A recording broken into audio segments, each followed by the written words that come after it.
ನಿಮ್ಮಲ್ಲೇ ನೀವೇ ನಿಮ್ಮ ಮನೆಯಲ್ಲೇ ನೆಗೆಟಿವ್ ಕೆಟ್ಟದ್ದನ್ನು ಸೃಷ್ಟಿ ಮಾಡಿಕೊಳ್ತಕ್ಕಂಥವರು ನೀವೇ. ಮನುಷ್ಯ ಸ್ವಚ್ಛತೆ ನೀವಿರತಕ್ಕಂಥ ಸ್ಥಳದಲ್ಲಿ ಇಂತಹ ಕೆಲವೊಂದಷ್ಟು ವಸ್ತುಗಳನ್ನು ಇಟ್ಟು ಮಲಗಬೇಡಿ. ನಾವು ಕಣ್ಣು ಬಿಟ್ಟು ಕೂಡಲೇ ಶುಭವಾಗಿರತಕ್ಕಂತಹ ವಸ್ತುಗಳನ್ನು ನೋಡಬೇಕು. ಇಂಥದ್ದೆಲ್ಲ ಮಾಡಿಕೊಂಡಾಗ ಇವೆಲ್ಲ ಬಹಳ ಕೆಟ್ಟ ನೆಗೆಟಿವ್ ಫೀಲ್ ನಿಮ್ಮ ಜೀವನದಲ್ಲಿ ನೀವೇ ದರಿದ್ರಾಗಲಿಕ್ಕೆ ಆಹ್ವಾನ ಪತ್ರಿಕೆ ಕೊಡ್ತೀರಾ. ನಮಸ್ಕಾರ, ನಾನು ನಿಮ್ಮ ಪ್ರಧಾನ ತಾಂತ್ರಿಕ್ ವಾಸುದೇವ್. ಇವತ್ತು ಬಹಳ ವಿಶೇಷವಾಗಿರ್ತಕ್ಕಂಥ ಸಂಚಿಕೆ ನಿಮ್ಮಗಳಿಗೋಸ್ಕರ. ಈ ಸಂಚಿಕೆ ಬಹಳ ಮುಖ್ಯವಾಗಿರ್ತಕ್ಕಂಥದ್ದು.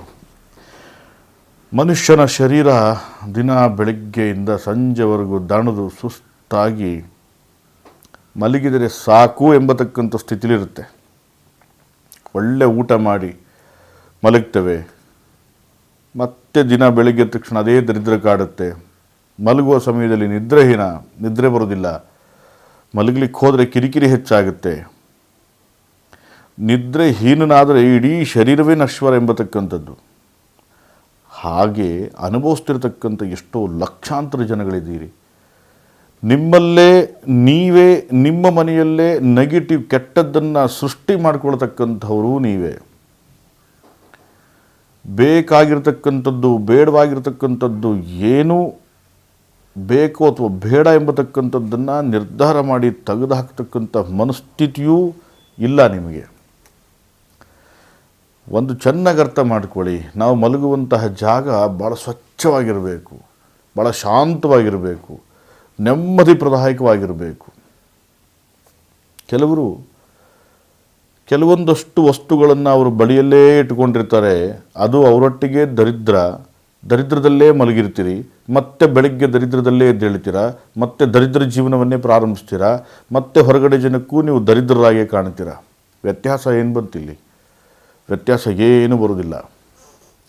ಮನುಷ್ಯ ಸ್ವಚ್ಛತೆ ನೀವಿರತಕ್ಕಂಥ ಸ್ಥಳದಲ್ಲಿ ಇಂತಹ ಕೆಲವೊಂದಷ್ಟು ವಸ್ತುಗಳನ್ನು ಇಟ್ಟು ಮಲಗಬೇಡಿ. ಇದು ಮಹಾ ದರಿದ್ರ. ಅದಕ್ಕೆ ಮಹಾವೇದ ಉಪನಿಷತ್ ಶಾಸ್ತ್ರದಲ್ಲೆಲ್ಲ ಹೇಳಿರತಕ್ಕಂಥದ್ದು, ದಿನ ಬೆಳಗ್ಗೆ ನಾವೆದ್ದು ಕೂಡಲೇ ನಮ್ಮ ಅಂಗೈ ಹಸ್ತಗಳನ್ನು ಸ್ಪರ್ಶ ಮಾಡಿ ಕಣ್ಣು ಹೊತ್ತುಕೊಂಡು ಲಕ್ಷ್ಮೀ ಸ್ತೋತ್ರವನ್ನು ಹೇಳಬೇಕು ಅಂತ ಹೇಳಿ. ಆದರೆ ಇವತ್ತಿನ ಒಂದು ವ್ಯವಸ್ಥೆ ಏನಾಗ್ತಿದೆ ಅಂತ ಹೇಳ್ತೀನಿ ಕೇಳಿ. ಮಲಗುವಂತಹ ಕೋಣೆಯಲ್ಲಿ ಇಂತಹ ದರಿದ್ರವಾದಂಥ ವಸ್ತುಗಳು ಇಟ್ಕೊಳ್ಳೋದ್ರಿಂದ ನಿಮ್ಮ ಜೀವನದಲ್ಲಿ ಸತ್ಯವಾಗಿಯೂ ಲಕ್ಷ್ಮಿ ನಿಮ್ಮ ಮನೆಗೆ ಬರೋದಿಲ್ಲ. ಹೀನ ದಟ್ಟ ದರಿದ್ರವಾದಂಥ ಜೀವನವನ್ನು ನೀವು ಅನುಭವಿಸ್ಬಿಡ್ತೀರಾ. ಅರ್ಥ ಮಾಡ್ಕೊಳ್ಳಿ. ಬಹಳ ಮುಖ್ಯವಾಗಿ, ನೀವು ಎಷ್ಟು ಎತ್ತರ ಇದ್ದೀರೋ ಅಷ್ಟು ಎತ್ತರಕ್ಕೆ ಕೆಲವರು ಕನ್ನಡಿಗಳನ್ನು ಹಾಕ್ಕೊಳ್ತೀರ. ಬೆಳಗ್ಗೆ ಎದ್ದು ಕೂಡಲೇ ನನ್ನ ಮುಖ ನಾನೇ ನೋಡ್ಕೋಬೇಕು ಅಂಥೇಳಿ. ಇದು ಬಹಳ ಹೀನ ದರಿದ್ರವಾದಂಥದ್ದು. ನಾವು ಕಣ್ಣು ಬಿಟ್ಟು ಕೂಡಲೇ ಶುಭವಾಗಿರತಕ್ಕಂತಹ ವಸ್ತುಗಳನ್ನು ನೋಡಬೇಕು, ಅಶುಭವಾದಂಥದ್ದಲ್ಲ. ನಿಮಗೆ ನೀವು ಶುಭ, ನಿಮ್ಮನ್ನು ನೀವು ಪ್ರೀತಿಸ್ತೀರಾ ಅಂತ ನೀವು ಅಂದ್ಕೊಂಡಿದ್ದೀರಾ, ಬಟ್ ಪ್ರತಿರೂಪ ನಾವು ನೋಡಬಾರ್ದು. ಹಾಗೇ ನಾವು ಮಲಗುವಂಥ ಕೋಣೆಯಲ್ಲಿ ಎಂದಿಗೂ 3 ಮತ್ತು 4 ಹೀಗೆ 3 ಅಡಿ, ಹೀಗೆ 4 ಅಡಿ ಅಂದರೆ ನಮ್ಮ ಹೊಟ್ಟೆಯಿಂದ ನತ್ತಿಯ ಭಾಗ ಕಾಣಬೇಕು ಹೊರತು ಹೊಟ್ಟೆಯ ಕೆಳಭಾಗ ಇಂದ್ರಿಯಗಳು ಕಾಣಬಾರ್ದು. ಅಂದರೆ ನಾವು ಅಪೂರ್ಣ ನಮ್ಮ ಪಾದದವರೆಗೂ ಸಹ ನಮ್ಮ ಶರೀರವನ್ನು ನೋಡಬಾರ್ದು. ಅದು ಬಹಳ ನೆಗೆಟಿವನ್ನು ಹುಟ್ಟಿಸುತ್ತೆ. ಇದು ಬಹಳಷ್ಟು ನಾನು ಮನೆಗಳಲ್ಲಿ ಹೋದಾಗ ಮನೆಗಳಲ್ಲಿ ನೋಡಿದ್ದೇನೆ. ಅದು ಇನ್ನೂ ನೆಗೆಟಿವ್ ಹೆಚ್ಚು ಮಾಡುತ್ತೆ ಹೊರತು ಒಳ್ಳೆಯದು ಮಾಡೋದಿಲ್ಲ. ಪಾಯಿಂಟ್ 1. ಎರಡನೇದಾಗಿ, ಪಾದರಕ್ಷೆಗಳನ್ನು ನಾವು ಇಳಿದ ತಕ್ಷಣ ಪಾದರಕ್ಷೆ ಹಾಕೋಬೇಕು ಅಂಥೇಳಿ ಪಾದರಕ್ಷೆಗಳನ್ನು, ಶೂಗಳನ್ನು ಅಲ್ಲೇ ಇಟ್ಕೊಂಡಿರ್ತೀರಿ. ಇದು ಸಹ ಬಹಳ ನೆಗೆಟಿವ್, ದರಿದ್ರ. ಯಾಕೆ ಹೇಳ್ತೇನೆ ಅಂದರೆ, ನಮ್ಮ ಪಾದ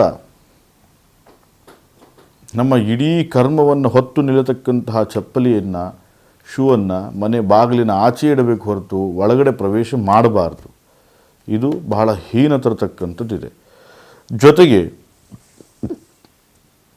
ಕೆಲವರು ಉಟ್ಟು ಬಿಟ್ಟಂತಹ ಬಟ್ಟೆ ಆಗಬಹುದು, ಮುಟ್ಟಾದಂತಹ ಬಟ್ಟೆ ಆಗಬಹುದು, ಸೂತಕದ ಬಟ್ಟೆಗಳಾಗಬಹುದು, ತಮ್ಮ ಜಾಗದಲ್ಲಿ ಅಲ್ಲೇ ತುರುಕಿಟ್ಟಿರ್ತಾರೆ. ಇದು ಸಹ ಬಹಳ ಹೀನವಾದಂಥದ್ದು. ಇದರಿಂದನೂ ನಿಮಗೆ ಬಹಳ ದರಿದ್ರವನ್ನು ಅಂಟುತ್ತೆ.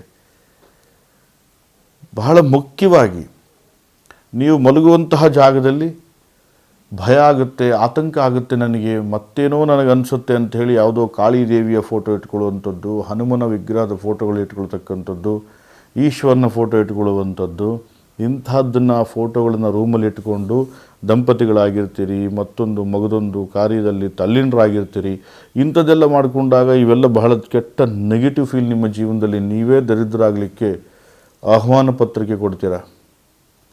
ದಯಮಾಡಿ ಇಂಥದ್ದಿದ್ದರೆ ಲಕ್ಷ್ಯ ಇಟ್ಟು ಇದನ್ನು ತೆಗೆದುಹಾಕಿ. ದಯಮಾಡಿ ಇಂಥದ್ದನ್ನು ಮಾಡಬೇಡಿ. ಇಂತಹ ವಿಧಾನಗಳನ್ನ ನೀವು ಮಾಡಿಕೊಳ್ಳೋದ್ರಿಂದ ನಿಮ್ಮ ವ್ಯವಸ್ಥೆಯಲ್ಲಿ ನೀವೇ ನಾಶವಾಗ್ತೀರ. ಇಂಥದ್ದನ್ನು ಮಾಡಿದರೆ ಅಥವಾ ಇದ್ದರೆ ನಿಮ್ಮ ಕಣ್ಣು ಮುಂದೆ ದಯಮಾಡಿ ಚೇಂಜ್ ಮಾಡಿ, ಪರಿವರ್ತನೆ ಮಾಡಿಕೊಳ್ಳಿ. ಒಳ್ಳೆಯದು. ಬೆಳಗ್ಗೆ ಎದ್ದು ಕೂಡಲೇ ನಗ್ನಗ್ತಾ ಎದ್ದೇಳಿ, ಖುಷಿಯಿಂದ ಎದ್ದೇಳಿ, ಮನಸ್ಸನ್ನು ಹಗುರವಾಗಿಟ್ಟುಕೊಳ್ಳಿ. ಅಥವಾ ಇನ್ನೊಂದಷ್ಟು ಸಮಯ ಮಲಗಬೇಕು ಅನಿಸಿದ್ರೆ ನೆಮ್ಮದಿಯಾಗಿ ಮಲಗಿ.